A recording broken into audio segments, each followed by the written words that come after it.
you just abandon any precaution. You know, folks, something could happen here, and if it does, so what?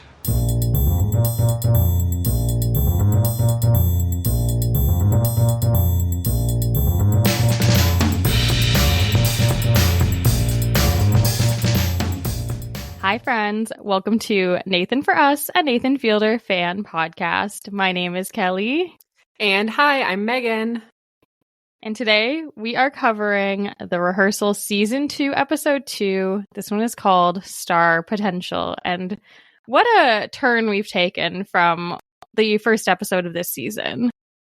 I thought that this episode was absolutely incredible. I think it might be one of my top Nathan Fielder episodes of any show of all time.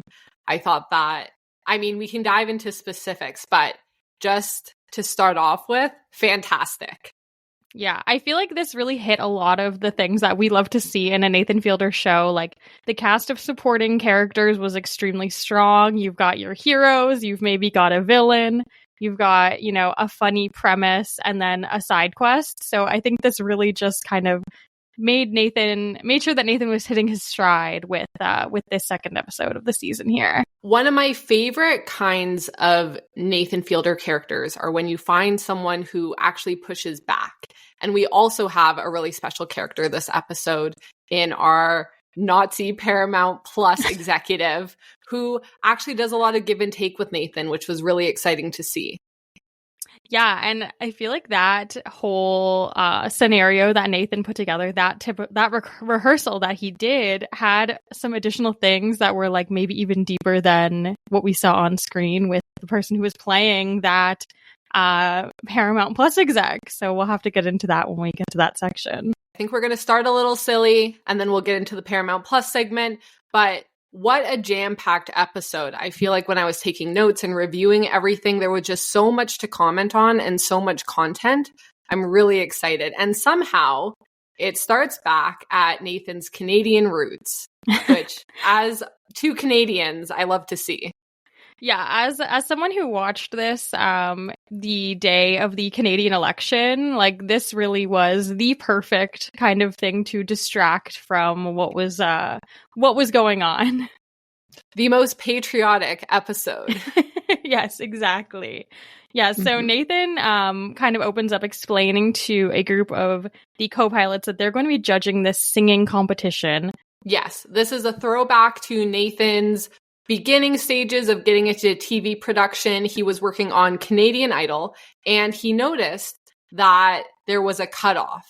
All of the singers went into rooms and were judged ahead of time. And being able to deliver that news took a real skill set to let someone know that you are essentially crushing their dreams.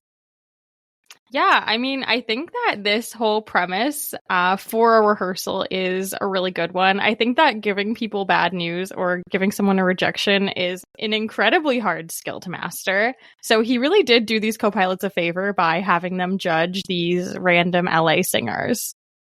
Absolutely. In my own life, I have a rule where if someone asks me about their singing voice, I will always tell them it's good. It is not my job to tell someone that they have a bad voice. And one time when I was working at Smokes Poutine in Waterloo, I had a coworker who was really passionate about singing and showed me a bunch of videos of him practicing. And he asked me if I thought he had ever had lessons. And of course I said, no, you're amazing. But in reality, he wasn't a very good singer. But I have determined that that is a parent's responsibility. You need to let your child know if they cannot sing. This cannot be on the rest of us in society to let people know they can't sing. That is way too difficult of a conversation to have. So I would absolutely not sign up to do this. I feel like the people that we saw, actually, like, none of them were particularly bad, probably because this does take place in LA. So, I mean, we just generally are going to have more people who are into the arts or trying to make it big. But I do agree. I think that if you have a random stranger or like an acquaintance who's really belting it out, you just have to gaslight them a little bit and be like, you are amazing, like, great job. Yeah, but you if need I ever to said that to you, I wasn't lying. I am fully aware I cannot sing at all. So if you ever said that to me, you definitely were lying. The most we'll do is drunk karaoke. Yeah, I was gonna say, if you had to pick a song to do an audition with, would you have one that you would go to? Like, would you go for like a Tequila where you don't really have to say very many words? I tend to pick Every Time We Touch. I feel like that's a real crowd pleaser. I love a throwback. Really any like Blink-182 is super fun. Just whatever gets everyone else singing as well, because my goal in karaoke is never to be the only one singing. Fair, yeah. I mean, it is more fun when you can get more people involved too. Kelly Clarkson, if we're going to do an American Idol throwback, is also an excellent choice. Yeah, oh my gosh. Okay, let's get into the Canadian Idol of it all. But how like familiar are you with Canadian Idol or just competition reality TV singing shows? Were you a big fan, or what's your relationship to these shows? I'm so glad you asked. No one's asked me this in a minute. So while I didn't watch Canadian Idol, or I don't remember watching Canadian Idol, which the most famous person to come out of Canadian Idol is definitely Carly Rae Jepsen. So Queen. she, absolute queen. I have a very vivid memory of loving David Archuleta. I thought he was incredible. I got his CD for my birthday. My friend and I were obsessed with him. And there's so many fun people who had come out of American Idol. So I was a big American Idol fan. I loved watching with my family, but I can't say I watched Canadian Idol, which is really too bad because we were feeling patriotic a few minutes ago. For anyone who isn't aware of this, in Canada, there's essentially this, I guess it's a law where any broadcaster needs to play a certain percentage of things on radio and on TV that are Canadian content. So we call it CanCon here. So we have a lot of these TV shows that are essentially just like a knockoff of the American version. So like Canadian Idol or like The Amazing Race Canada, Big Brother Canada, like all of these shows that are just like the Canadian version of something because these broadcasters need to make shows in Canada to fill this CanCon requirement. So it's always kind of funny that we just have these like random kind of offshoots. Like I know there's a Big Brother Quebec, for example.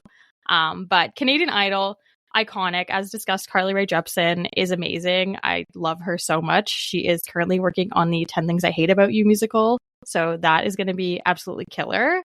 And I actually do have a friend who auditioned for Canadian Idol, but I believe she made it to like through the first round, but I don't think she interacted with Nathan, sadly. So she made it through the co-pilots. She made it through the co-pilots. She got the golden ticket. Incredible. So we were lucky enough to find some Reddit posts about individuals who actually did attend this audition. And so, Kelly, if you want to read them, we can learn a little bit more about the behind the scenes. Yeah, and shout out to people on Reddit. Like if I ever go missing, go to those people because they can find anything. But yeah, there was discussions on, I believe it was the America's Got Talent subreddit, because the people who were pulling people to come on to the show for the rehearsal were pulling from America's Got Talent. So a couple of people posted that they essentially got this email from a producer and it seemed a little bit sketchy. And one person had written, "Hey everyone, just to update you guys, I got there and it was super weird and sketchy. They have you in a parking garage, then walk you over eventually into the studio, which is just another big empty room. The song choices were super weird. I sang House of the Rising Sun. They had signs everywhere asking us to sing Poor Girl instead of Poor Boy in the song. Not sure what that was about." And then essentially they keep talking about going to other rooms. And then they said they were surprised because it was one dude who literally looked like he was an airline pilot. And he gave no feedback and passed on me immediately when I was done. Pretty funny that this caused a bit of like a kerfuffle in the America's Got Talent subreddit because people were just very confused by what this whole show was. And people kind of posted a couple of their experiences doing the auditions.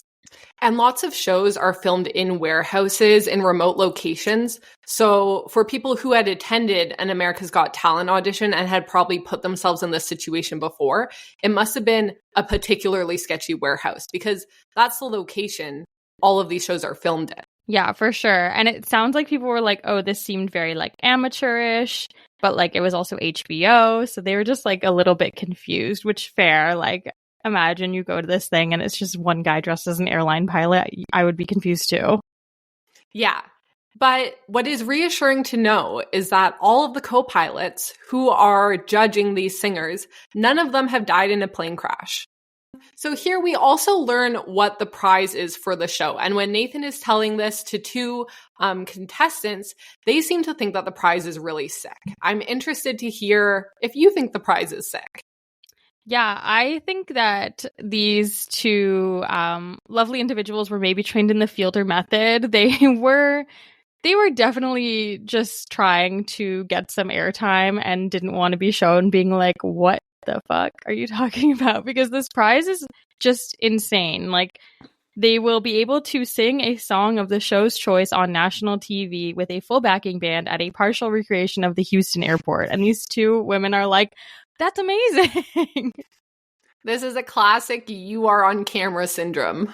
Yes, 100%.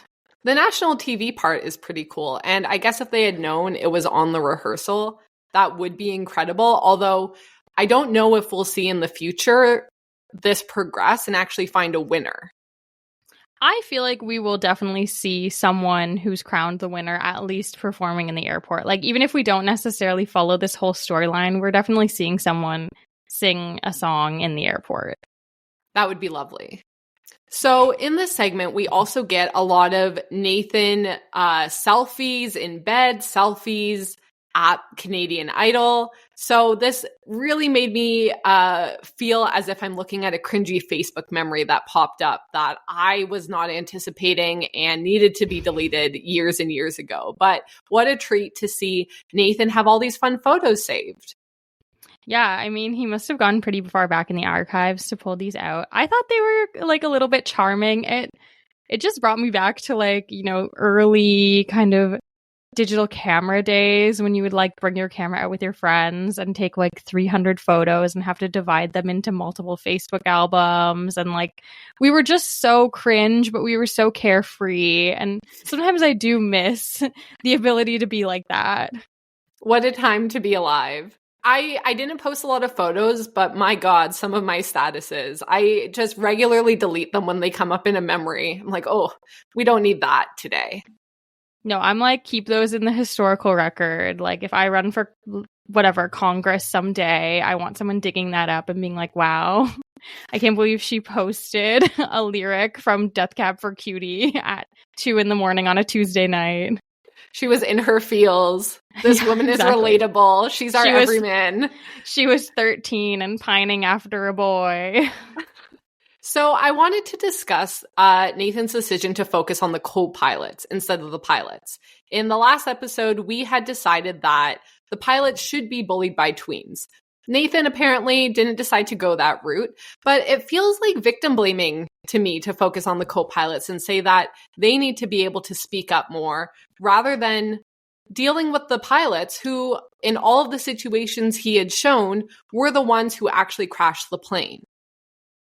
Yeah, that's a really good point. I think we kind of have to think more about the progression from being a co-pilot to being a pilot. I assume it's like kind of like you're getting a promotion, right?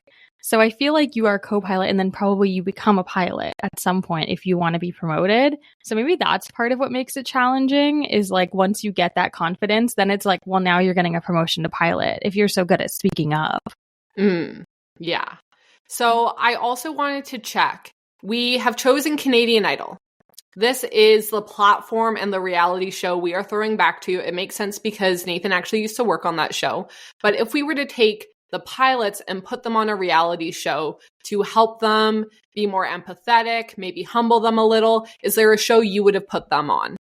Ooh, yeah. I mean, for me, like, I think I would be putting them on Vanderpump Rules because the people on that show are psychotic. And I think that they would humble them real quick. And also, I would like to see the pilots having to be servers at a Lisa Vanderpump restaurant. I think it'd be interesting. Like, I want to see them under pressure when they screw up someone's drink or serve someone cold goat cheese balls. But what about you? The highest stakes. Yeah, I thought, what is the most humbling show that exists? And it's actually one I've never seen, but the premise is enough that I thought, wow, I would never have confidence after this. And the show is Naked and Afraid. So I looked up the premise just so that I fully understood. And you get two complete strangers, a man and a woman, who meet in a very unique way. They're stranded in a dangerous, desolate location without food and water, and they're completely naked. Each episode follows the two as they attempt to survive on their own with nothing but one personal item each, and the knowledge that the only prize is their pride and a sense of accomplishment. Why is anyone signing up for this? What do you get? Nothing. You get your pride and sense of accomplishment. But your pride is stripped from you. You get nothing. You have no pride left. You've been naked and afraid on television for, is it one episode per couple? Is it a season? Who is doing this? Why are you doing this? I feel like actually now that you've mentioned this, the Venn diagram between people who are pilots and people who've been on Naked and Afraid might be much larger than we're thinking, because the pilots are so confident and they're so like, we can do anything, that maybe these are the people who are going on Naked and Afraid. The Venn diagram is a circle. Jeff, yeah, literally. Jeff would so clearly choose to be on Naked and Afraid. So maybe I'm completely wrong. Oh, Jeff. I can't wait to get into Jeff. So this is, I guess, the second time that we've seen Nathan recreate a reality TV show. Obviously, he created The Hunk back in Nathan For You, and now he's created this singing competition. So if we were to see Nathan create another kind of genre of reality competition show, what would we want to see? So we are big Survivor fans. If anyone didn't know that, that's what Kelly and I love to watch and talk about. And I thought if Nathan were to create his own Survivor season, it would be absolutely incredible. And as I thought about this more, I thought, can I make a little game for us where I read you a line from a show and you have to guess if it's from Nathan For You, The Rehearsal, or Survivor? How many can you get? Oh my gosh. Okay. I'm going to try so hard. This could be difficult. I feel like you wouldn't throw me easy ones, so I'm excited. And you might be asking yourself, listening, or Kelly, you might be wondering, who is asking for this? The answer people is are no clamoring. one. The answer is nobody wants this, but it's our show and no one's paying us, so I'm going to have a good time. Okay. So if you watch Survivor, you clearly watched The Rehearsal if you're here. I assume you've seen Nathan For You. You can play along. You know, everyone kind of understands the premise of Survivor. So I am going to read a quote. We'll take a small pause so that you can guess yourself. Kelly will guess, and then we can tally the score. And similar to Naked and Afraid, if you get more than half correct, you win absolutely nothing. Perfect. I will have pride and sense of accomplishment. Okay, excellent. Okay. Quote 1. I'm not sure what the rules are, but emotionally, I feel like I cheated. Oh, okay. That sounds like it's from The Rehearsal. Wow, it is. It is from The Rehearsal, Season 1, Episode 6. Ooh, okay. Incredible start. Okay, question 2. This is fantastic. You've got to appreciate it when things fall into place. This has to be from Survivor. It is. Wow. Are you incredible at this? So I have, it is the worst memory. So this is shocking. So it is from Heroes versus Villains, Season 20, Episode 9. Sandra said this.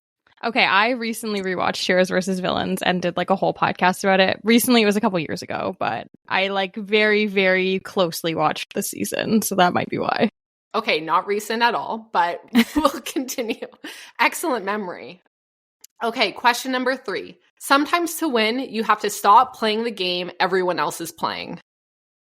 That has to be Nathan For You. Oh, our first incorrect answer. No. It is Survivor Winners at War, Season 40, What? Episode 11, said by Tony. Oh my gosh, of course. Tony and Nathan actually are very similar, I feel. I would like to see Nathan interview Tony. Would Nathan run around an island hiding in trees and behind bushes? No, I guess like they don't have the same energy, but they might have the same like rising moon. You know what I mean? Like the chaotic kind of energy that they bring. I could see Nathan maybe making a llama noise if he was really, really into it. Okay. Okay, question 4. If you want to make someone feel seen, sometimes the best strategy is to disappear. That sounds like a Nathan For You quote. It is the rehearsal. Oh, fuck. That's so okay. close. So close. So that is in season 1, episode 4 of the rehearsal. Okay, next question. I didn't lie, I just didn't tell the full truth. See, this one's hard because it really could be any season of Survivor, but it could also be the rehearsal. And I guess it could be Nathan For You. Thus the game. Yeah, I see why you did this. I feel I'm leaning Survivor. Okay, it is Nathan For You. So season 1, episode 3, clothing store / restaurant. Next question. The truth is, the more you plan for something, the more you can screw it up. That has to be the rehearsal. It is, yes, correct. So that is season 1, episode 1, and Core is revealing his secret to Trisha. Oh my God. An incredible episode. So the next question. No one ever said the path to success would be ethical. Okay, that I feel that is Nathan For You. Correct, yes. Nathan For You, season 2, episode 5, Dumb Starbucks. Oh, wow. I was thinking maybe it was the Claw of Shame. Okay, very good. My strategy is to act dumb so people don't realize I'm smart. The problem is I actually am kind of dumb. That also sounds like it could be Nathan For You, but I think that's Survivor. It is Survivor, spoken by Judd Fabio in Survivor Nicaragua, season 21, episode 14, the finale. The last question. They think I'm the goat, but really I'm the shepherd. That sounds like it's Nathan For You. It is Survivor, spoken by Sophie Clark in Survivor South Pacific, season 23, episode 14. I should have known that. I love Sophie. And that is the show. So you got 4 correct. So you didn't win, but you also didn't lose because there was no prize. And I assume your pride is still intact. I think so. I can forgive myself. Some of those were pretty tough. So that was a great game, though. Getting back into the singing competition, we find out that a lot of the co-pilots were way too nice to the contestants and were basically just letting everyone through. So Nathan needs to find kind of the holy trinity of rejection that is going to keep everyone happy. So the co-pilots don't feel too bad rejecting the singers. And the singers, leave feeling okay about themselves. So to help determine the best method of rejection, Nathan puts a ballot box with rate your judge cards outside each room. And this allows the contestants to come out and determine if they felt that rejection was something that was well done. They can leave happy. And this co-pilot is someone who can communicate well and still give you disappointing news. Yeah, so from all of the ballot boxes, Nathan is able to determine that Mara D, who is a co-pilot from Southwest, seems to be the most successful at rejecting people in a way that they're still giving her really high scores. So he kind of zones in on her to figure out exactly what is the secret sauce in her rejection. And what he identifies is that she uses the word fantastic a lot. And so Yes. Do we think the word fantastic helps the blow of rejection? Yeah, I mean, it's funny that he kind of zoned in on fantastic because I do feel like she repeated a bunch of different phrases, which might be why kind of we picked Mara D. I think that the main thing with her is she just seemed to smile in a lot. Like, she just seemed friendly. I understand why people are like, oh, she's had like good vibes. Yeah, I think the main thing that she did was tell the singers that they had fantastic voices, but that their sound wasn't right for this competition. So although she was telling them no, she was saying that they were amazing singers, they had great voices, and she just kept focusing on the sound not being right, which is a much softer rejection than saying you're not at the right level for this competition, or we don't appreciate your voice, or just being more negative. I think the compliment and telling them that they have a good voice was more so what I believe gave her a good rating. Fantastic. Yeah, so he kind of tries to utilize what he has seen her doing in order to replicate the good ratings on the ballot box. So Nathan uses fantastic a lot. He, says like fantastic when people introduce themselves. He says that's beautiful a lot. And neither of these things help with his score. He's still getting a very low score on the Rate My Judge card. Yeah, devastating. Although you are asking people to rate you after you get rejected. So it is tough business out there. It is so funny when one person leaves and he goes and immediately opens the ballot. Yeah. I love every single scene of that. It's so good. Yeah, and I feel like we skipped over, but the Nate's Lizard Lounge is back, which I feel like we did not really give enough due time to how much we appreciate that they drove that set across the country so that we could have the Lizard Lounge once again. So if anyone doesn't remember, in season 1, episode 1 of the rehearsal, we have our main character, Core, who needs to reveal a secret to his trivia friend. And to make him comfortable, they recreate a bar called the Alligator Lounge so that Core can practice his revealing of this information. And this is the bar that Nathan rebrands as Nate's Lizard Lounge and drives it across the country. So it is a recreation of the Alligator Lounge. And we get to see it again, which is so fun.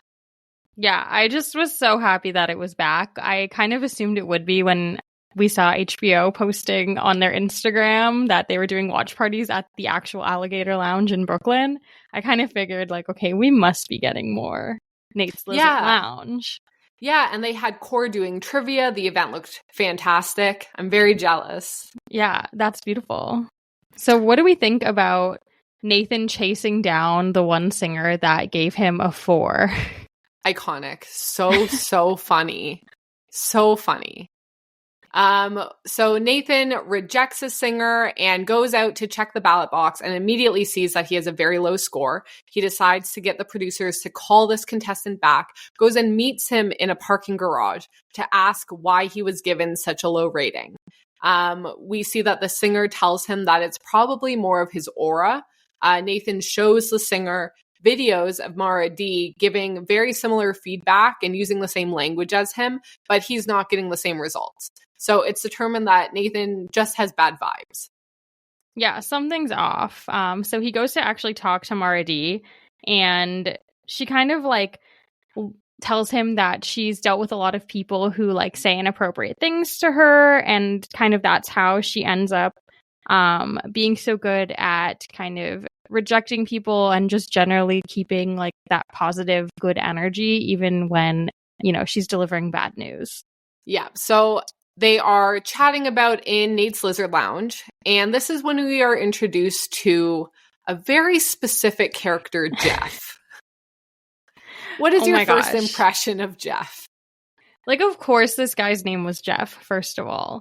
Yeah, I feel like at first I was like, okay, the look, he certainly looks like kind of a macho guy, but we've met characters on this show before who turned out to be not what I would have expected.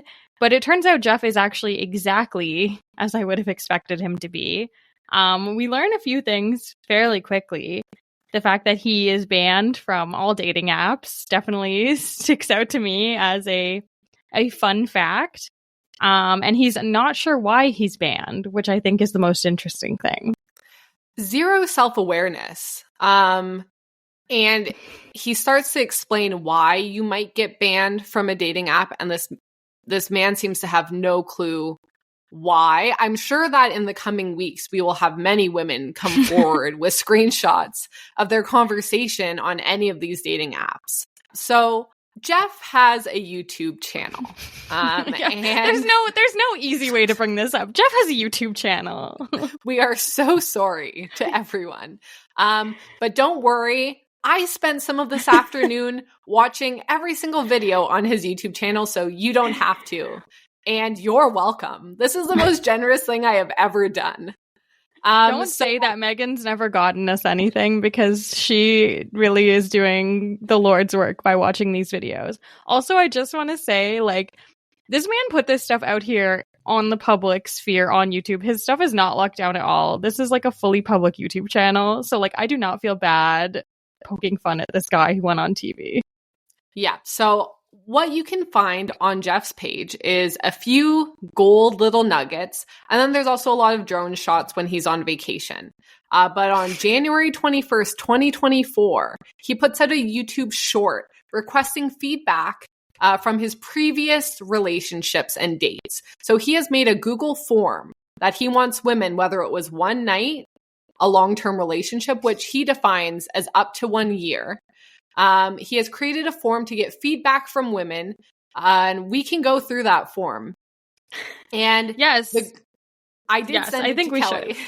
I don't know if we should fill it out because, like, I don't want to mess up his scientific process. You know what I mean? Like, he's a researcher.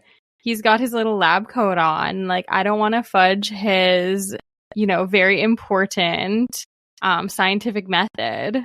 The reason he wants to gather this data is feedback for his book called Catch Flights, Not Feelings. Oof. This is the funniest thing to me because I could just see it like embroidered on a throw pillow or like on some sort of like painting that you would find at Home Goods. Absolutely. There's no way he's allowed to use this phrase, right? Somebody somewhere must have already used it.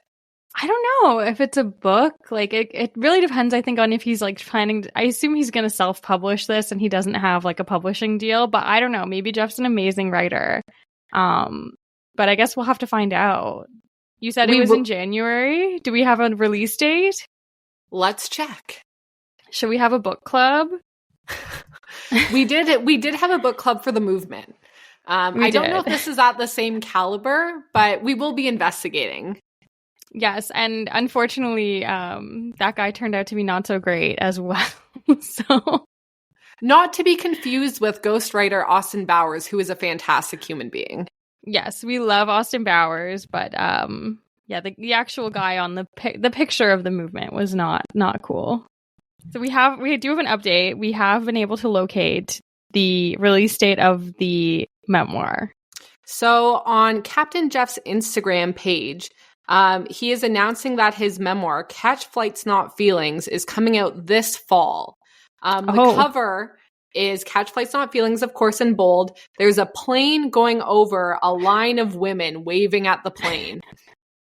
Also, on his Instagram page, if you scroll down, it has him reading a book that says How to Cope with a Massive Penis. And his shirt says, I'm a grower, not a shower. This can't be real, right? Like, he has to be kidding. I don't know. So we have a lot more to go over. We have a lot to talk about with Jeff. Okay, so that was one of his videos. Another notable video on his Instagram page, and I think that we all know that he is banned from every dating app. And so to solve this, he puts out a YouTube short. And to start with, he's wearing a shirt that says cancel culture with a big X through it. Jeff is frustrated that all of his accounts have been banned, and on Bumble, he even tries to use his mother's phone and phone number to sign up again, but I guess they have an algorithm that checks your face, and so he is unable to keep pursuing women on these websites. And so he wants to create Band, the social media platform for free thinkers, where it is a unique platform without the fear of being canceled or banned. And the only way to get kicked off is to break a federal law. And even then, you will require evidence of wrongdoing here. They are focused on innocent until proven guilty. So the sleek app and website and all the initial marketing efforts will be funded with this $150,000. As JFK once said, the rights of every man diminish when the rights of one man are threatened. So that's he's very definitely passionate. When JFK said that, that's 100% what he meant. Yeah, Jeff is confident.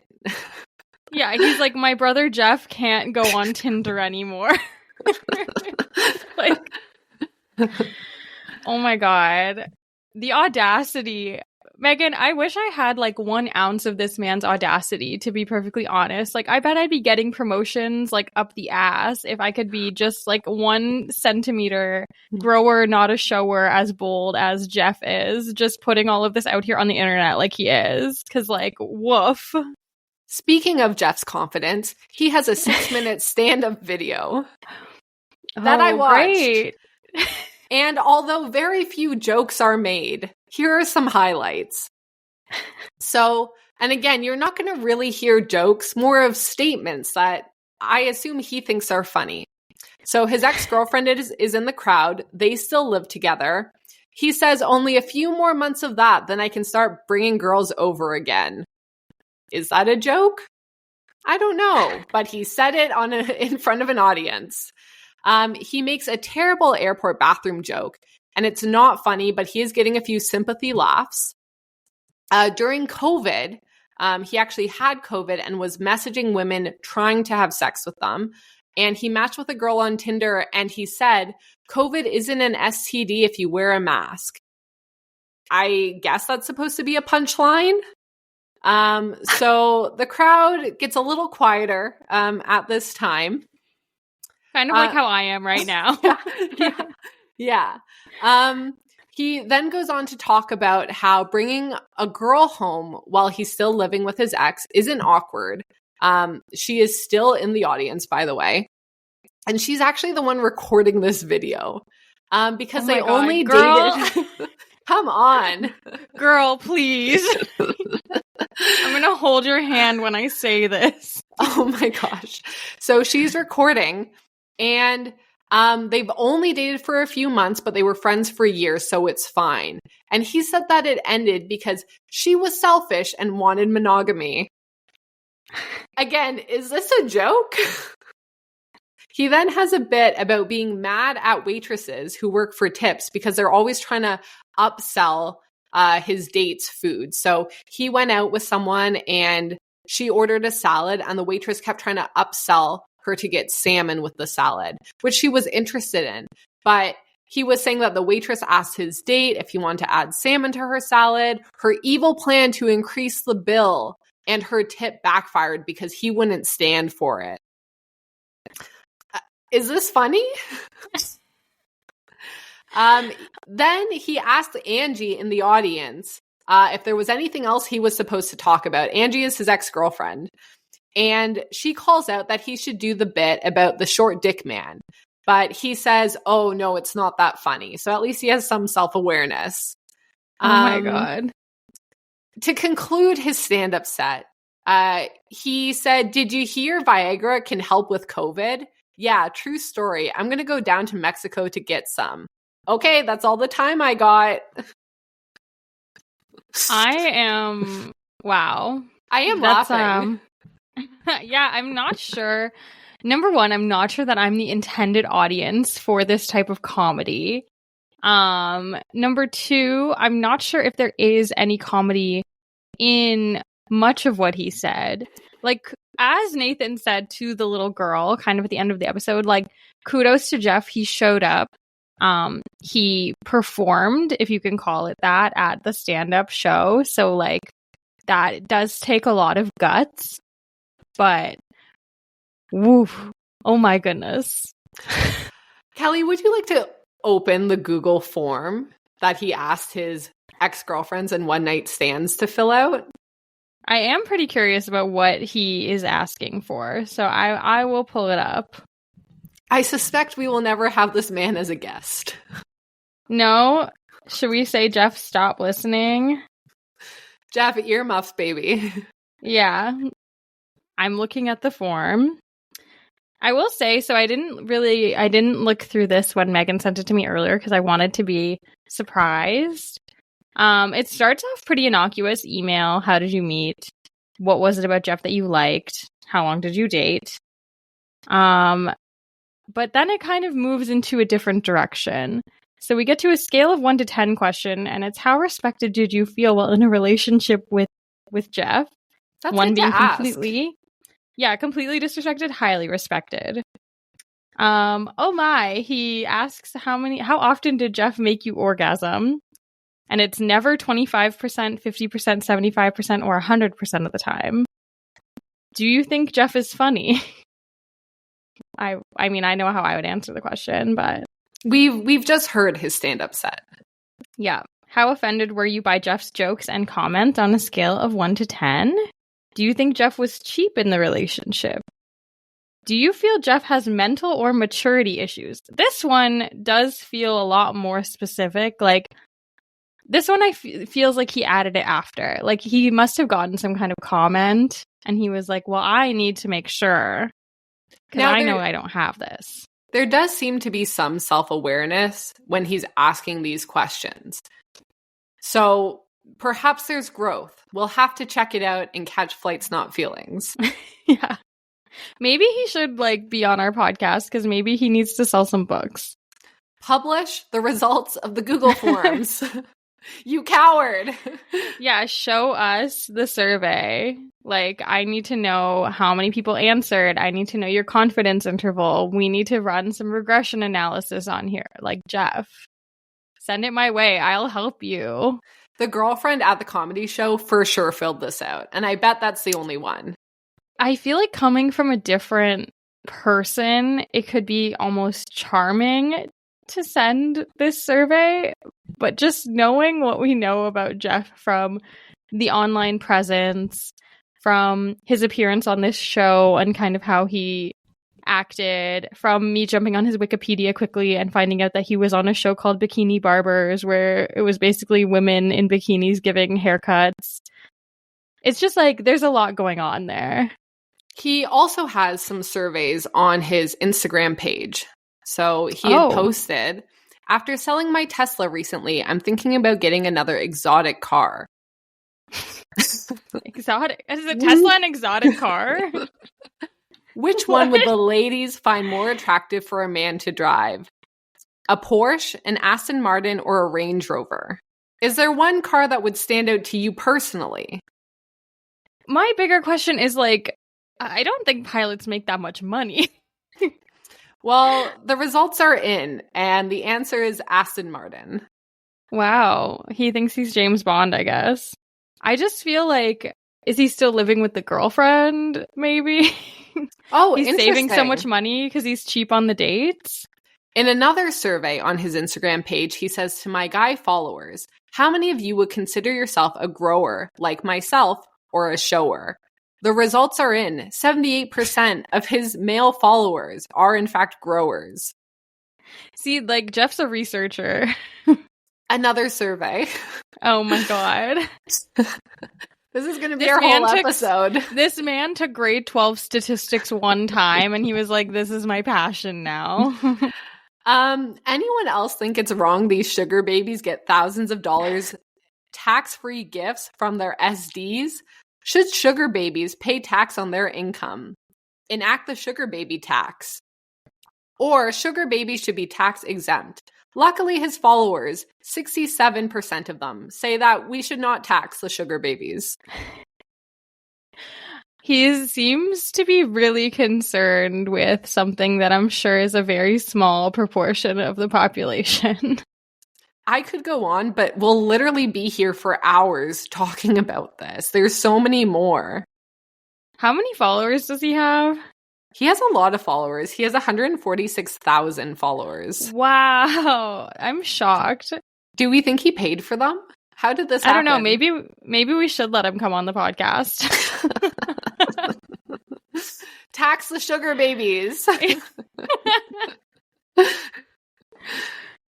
Do we message him saying we love growers? I can't wait to read your book, Catch Flights Not Feelings. P.S. Don't listen to our last podcast, but come on the next one. You've been banned from Apple Podcasts. You can listen. So, interestingly enough, his YouTube page only has 15 subscribers. That is a little bit like the math ain't mathing, but I guess he's not as active on YouTube. It sounds like he's really posting a lot on Instagram. Yeah. Yeah, to me it's not adding up.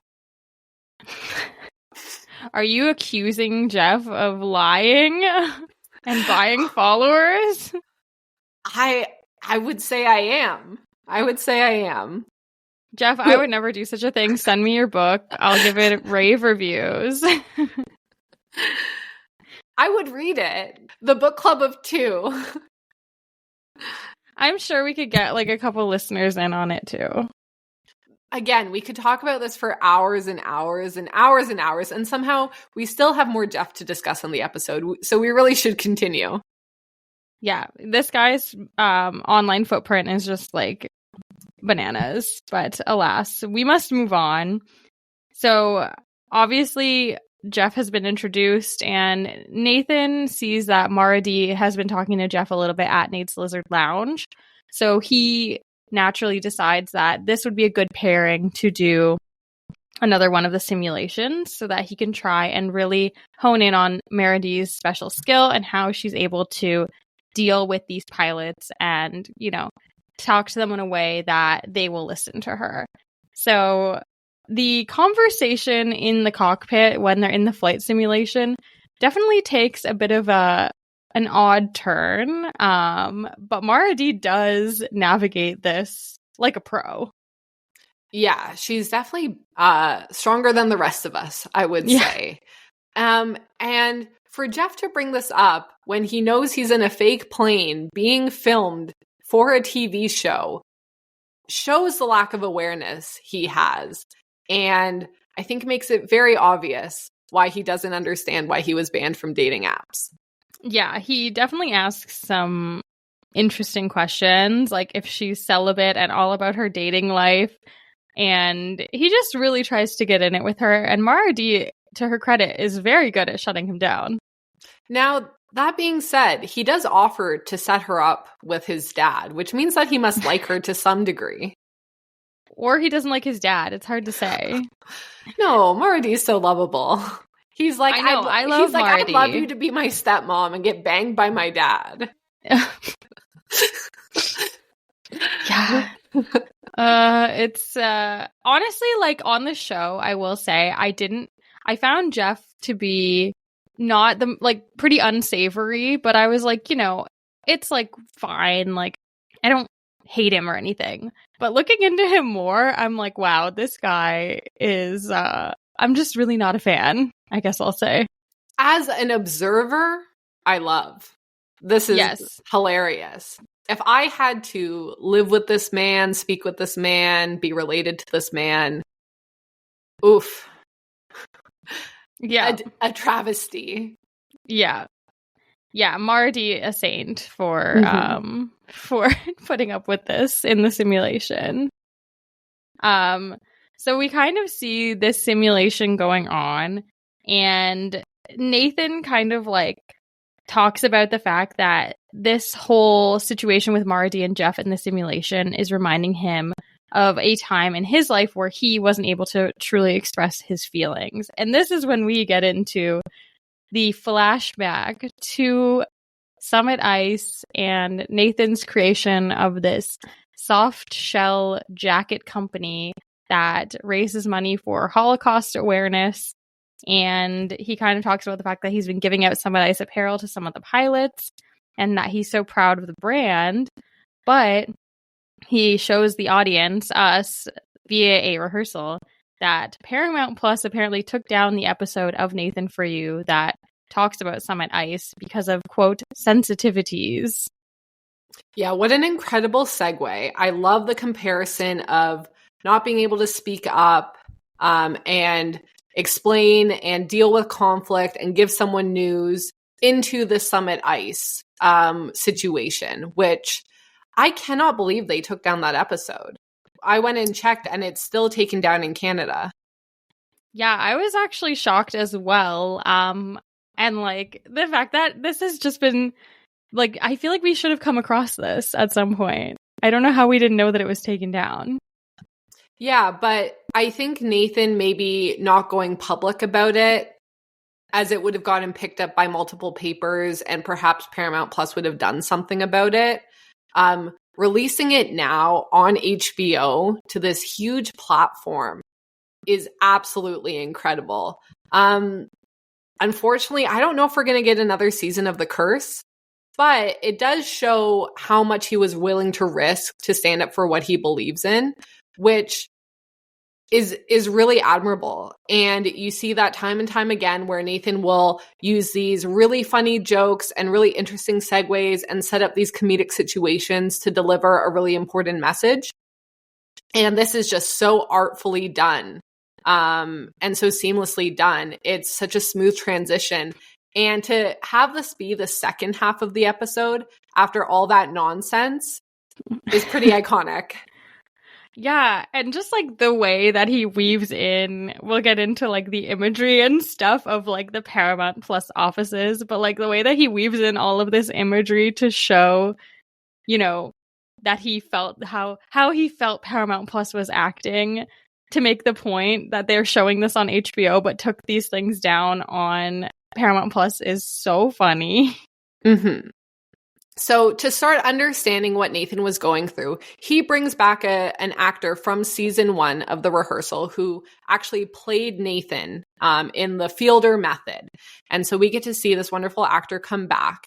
And Nathan has him recreating step by step how he was feeling, what he was doing when he discovered this episode was taken down. So we're watching Nathan watch a version of himself go through his own personal experience so he could better understand what he was feeling and what he was going through, which I feel like there's so many times in life where you're harder on yourself and maybe you don't give yourself enough credit, or the advice you would give to a friend is not the advice you would take for yourself.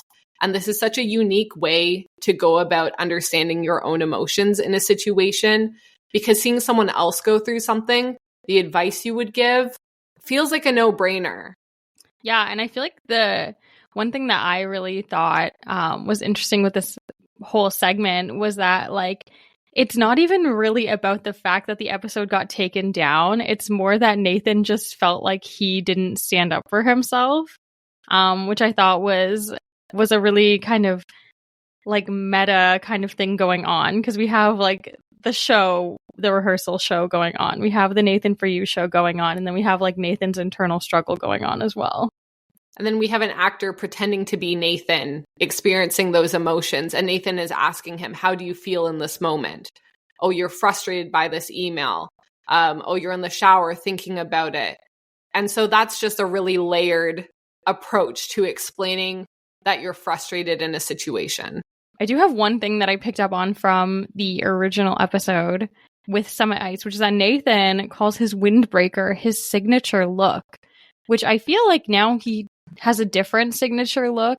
I feel like he's often wearing like a wool sweater. That's kind of like more what I would associate with Nathan. That's like the more mature version. Maybe the laptop holder is another good one, but do you have any additional looks that we think Nathan has evolved into? Definitely the laptop holder. I would say if Nathan Fielder was a Halloween costume, that is what you would wear to look like him. Totally. In our previous episode, we had discussed ourselves what our signature looks are.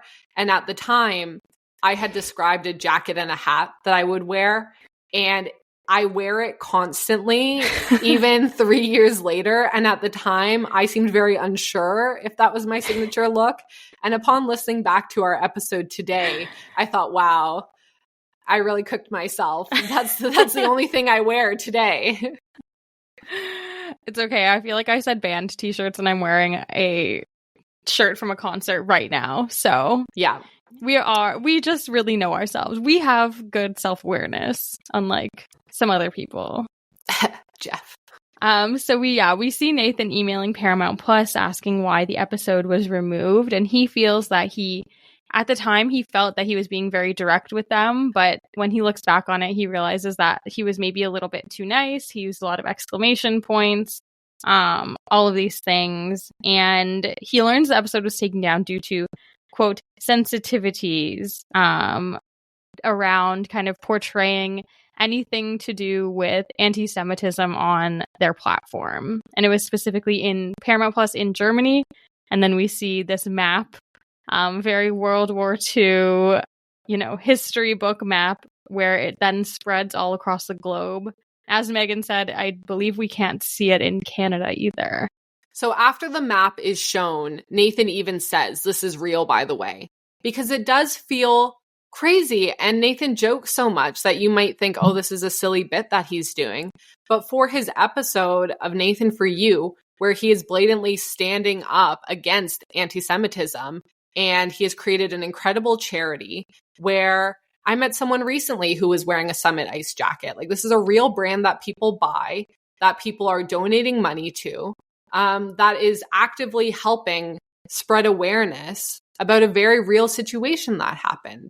And so for it to get taken down because of sensitivities, while at the same time, Nathan shows that currently on the Paramount app, there are 50 results under the word Nazi. There are 10 results for Hitler, but there are 0 for Judaism, and how backwards that feels. Kind of what you said, like the charity that it's going to, which is the Vancouver Holocaust Education Center, shout out Canada. Their like whole statement, their vision statement on their website, which I'm on right now, is literally a world free of anti-Semitism, discrimination, and genocide with social justice and human rights for all. So it's not even just raising awareness of the Holocaust. Like their whole mission is kind of just generally like creating a more tolerant world and trying to, you know, eliminate discrimination and genocide. So I feel like it's one of those things where, like, yes, it kind of sounds silly and random, but like this is a real thing. And I feel like, especially right now in the world that we're in, like this is a very important cause to want to be supporting a foundation that is trying to raise awareness and end genocide. Yeah, it does feel really crazy. So we learned that it starts with Paramount Plus Germany. And because they had flagged this episode, it spreads to all other countries, and it ends up being globally that Paramount Plus has taken down this episode just because one country had flagged it. I could see if this had just been taken down and Nathan didn't send them an email or like reach out to find out why, because like maybe they get one complaint being like, hey, this episode shows like swastikas and like all of these things, and people take that a certain type of way, even though like in the context of the show, it makes sense and it's not promoting this ideology, obviously. Nathan himself is Jewish. It's, you know, trying to show the horrors of the Holocaust.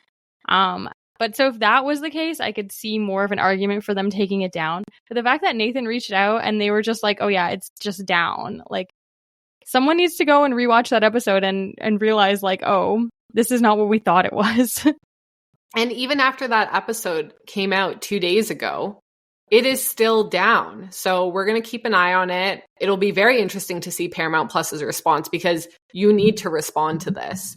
But the way that Nathan goes through understanding, dealing with his feelings, and also showing the world what happened to him and what happened in the situation is a very interesting part of the episode. Yeah, actually, maybe we should quickly talk about the original episode that was taken down. I think Nathan did a pretty good job of summarizing it. I believe he showed a lot of videos from it. But essentially, Nathan originally had been a big fan of this jacket brand. He wore it all the time on Nathan For You.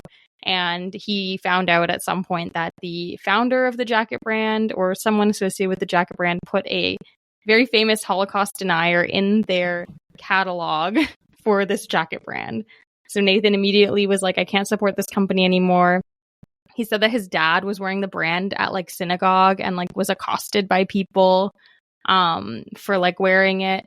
So that's why Nathan founded Summit Ice, and how it kind of ties into the Nazi kind of imagery is that to promote Summit Ice, he wanted to put it into a store with like a replica essentially of Auschwitz, to show people like, this is, you know, Holocaust was real, the Holocaust happened, and if you buy our jackets, we will be donating money to the Vancouver Holocaust Education Center.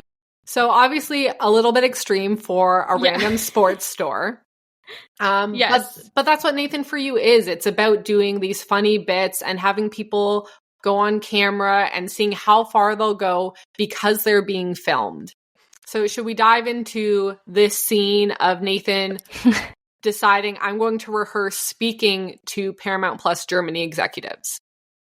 Yes. So Nathan doesn't know what the Paramount Plus Germany office looks like. So he needs to try and recreate it, just in a way that he would think that it might look. And he wants to make sure that the specific environment will be extremely hostile towards him. So essentially, he recreates this room that looks like a World War II Nazi Germany war room office, and there's giant Paramount Plus banners hanging down from the sides. It is truly like one of the funniest images I think I've ever seen on any of Nathan's shows. The gasp I gasped when we walked into this room. This was so funny. The banners, the war table, the outfits, the large chair he's sitting in. Yeah, so when Nathan's talking to the Paramount Plus exec, especially, I think he starts realizing that, they're being too constrained by the fact that Nathan gave them direction. So he's like, you can kind of just like ad lib. We can just make it up as we go. And essentially, the Paramount Plus exec actor like reads him to filth and is like, you are just a man with a grudge, and you're not actually here to try and solve anything. Like, you're just here to try and smear Paramount Plus. Yeah, absolutely. He's asked if there was any responses or if anyone had mailed in or emailed in asking for the segment to get taken down or had any comments about the show. And the actor lets Nathan know that's not what you're here for. You're not interested to understand our perspective. You're not interested in learning what the feedback is. But Nathan pushes back and says, that's exactly what I've come here for, to understand your perspective, because I think we're coming at this from the same side, just going about it the wrong way. Yeah. And I feel like the casting of this specific man, who the actor's name is John Hans Tester, he was in a show on, I believe, Prime Video called The Man in the High Castle, which is like this dystopian novel that essentially depicts what if Nazi Germany and Imperial Japan won World War II and took over the world. And in that show, he is Joseph Mengele. So the fact that they cast specifically this man as the Paramount Plus executive is just like the icing on the cake for like how this show is so good at making sure every single detail is taken care of. Yeah, absolutely. And this actor was incredible. He was really, really good. Even when we saw the scripted part at the beginning that Nathan had him saying to him going ad lib, apparently, we'll never really know if this part was scripted or if it was ad lib. But again, incredible acting, an incredible portrayal of this situation. There's an assistant who brings them tea that, again, is dressed in a very specific way. The Paramount Plus Germany executive is essentially wearing a Nazi outfit. Really, there's so many details in this room that are portraying a very specific picture. And this executive, when he is going ad lib, is calling Nathan out, saying, you clearly don't want to hear our perspective. Look at the room you've built to portray us. Look at how you've dressed me. Look at the banners on the walls. Look at the map with all the pieces on it. You clearly don't want to hear our perspective. Yeah.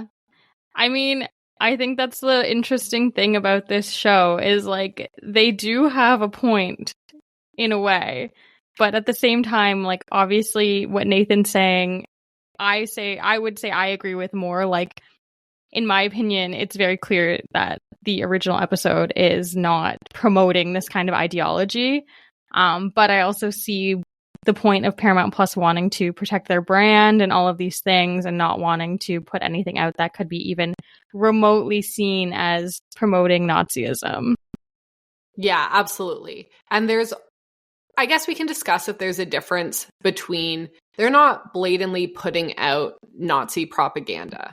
They've removed an episode that they shouldn't have of a TV show that was promoting a charity and a good cause and getting eyes on an issue that is very real today.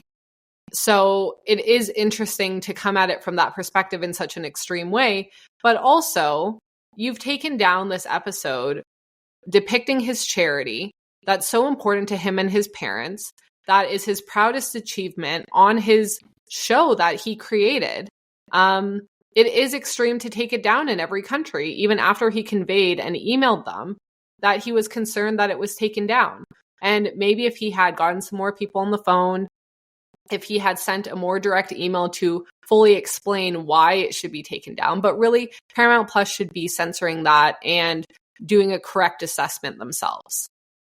Yeah, and I feel like censorship is such a hot topic right now. Like, I know I read a lot of books, and in like the book talk world, I'm always seeing videos of people talking about censorship because there is like a lot of things like book banning going on, and, you know, history books being rewritten to kind of remove things that possibly like maybe Americans did that were unsavory, and trying to kind of erase certain groups of people from the history books because, you know, maybe it's not what the current administration wants people to know about. So I think it's just like a very interesting time for this episode to come out. And definitely an important and topical point that Nathan's making with this whole thing.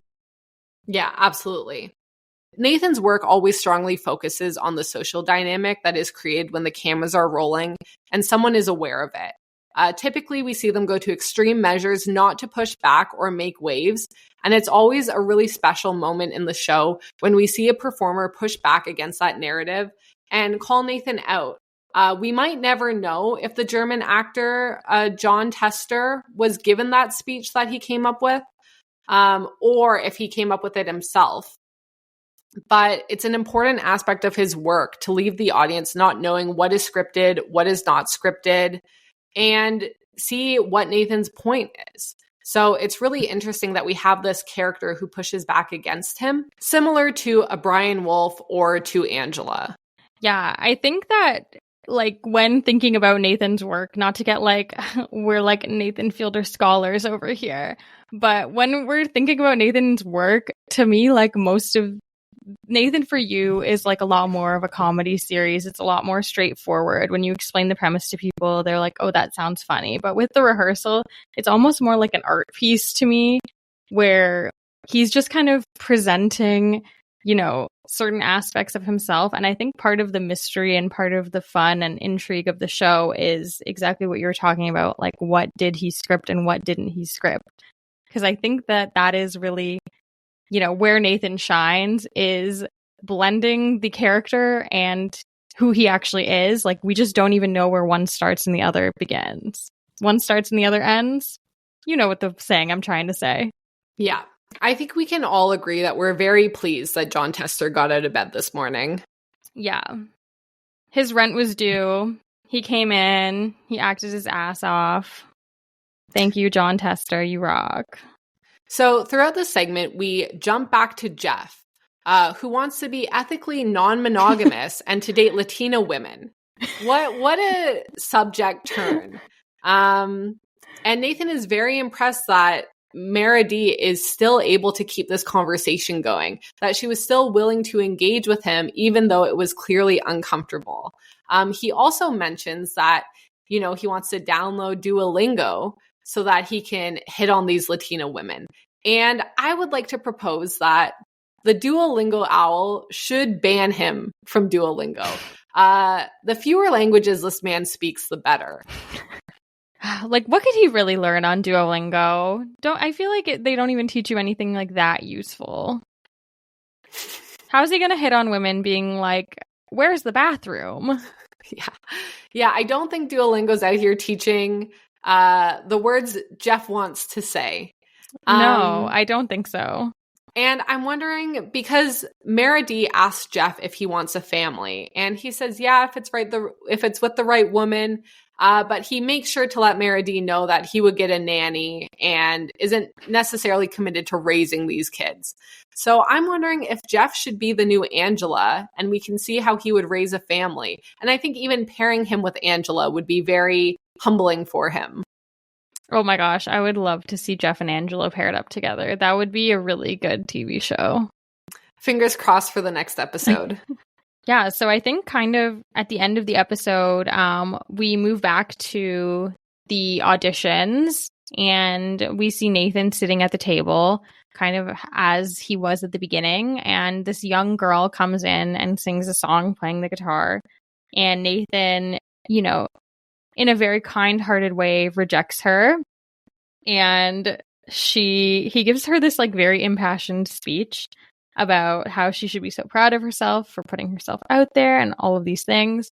And you can tell that like in his face, he looks really pleased with the way he was able to do this. But when he goes to check the ballot box, she has only given him a 6, but maybe it's a 9.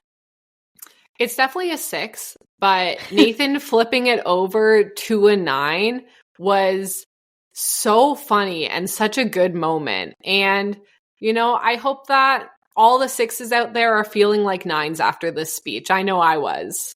I do feel like it must be hard to be Nathan and have people not know when you're being sincere. Like, I think that is definitely a real thing that he struggles with.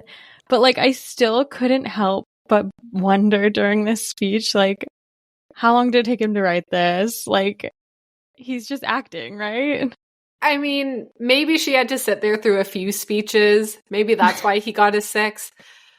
But I thought the speech was so nice. I felt really inspired afterwards. So as the watcher, I don't care how many times he had to say it. Who wrote it for him? If he said it himself, his notepad had no notes on it. So I'd like to think it was from the heart. I would like to as well. Maybe I'll just pretend. I'll gaslight myself into thinking that he was being serious. I will say also in our old episode when I was re-listening, in the Nathan For You episode, he also did reiterate the fact that he is not joking and he's trying to solve real world problems with different things that he's doing. So this has also been a through line through all of his work. Yes, absolutely. So that kind of brings us to the end of the episode. Do we have any things we want to discuss additionally? I definitely want to talk a little bit about the Summit Ice website and the changes that have been made to it. Yeah, I think the questions that we'll hopefully get the answer to are, will the curse get renewed? If it doesn't, is it because of this episode?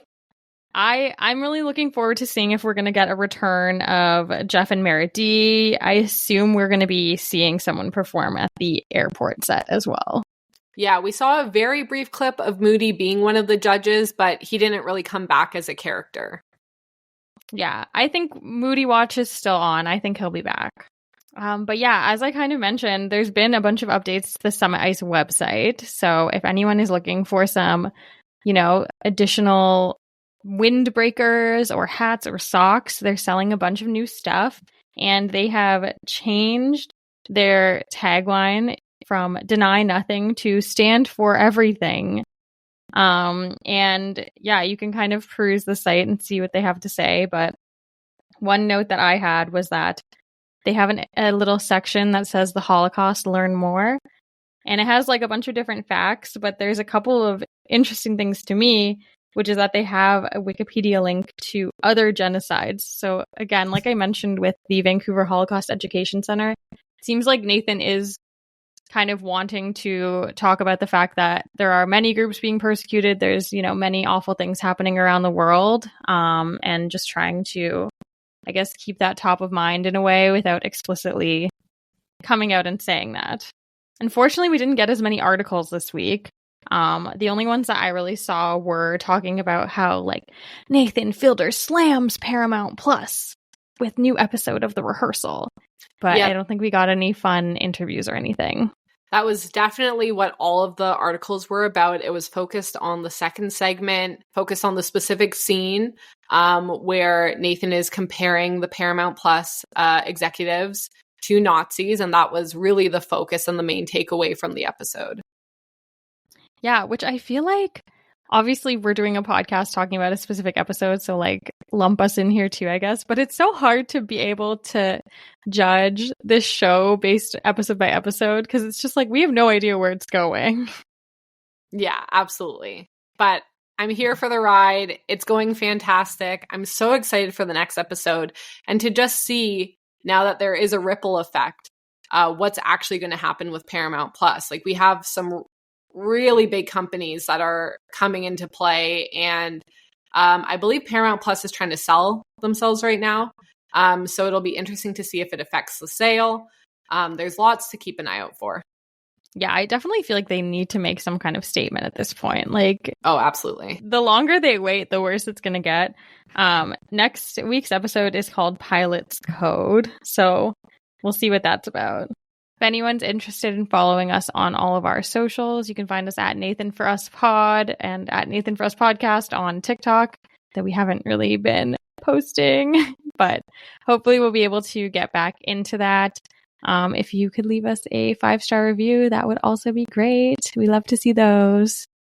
And this has been Megan and Kelly on your side.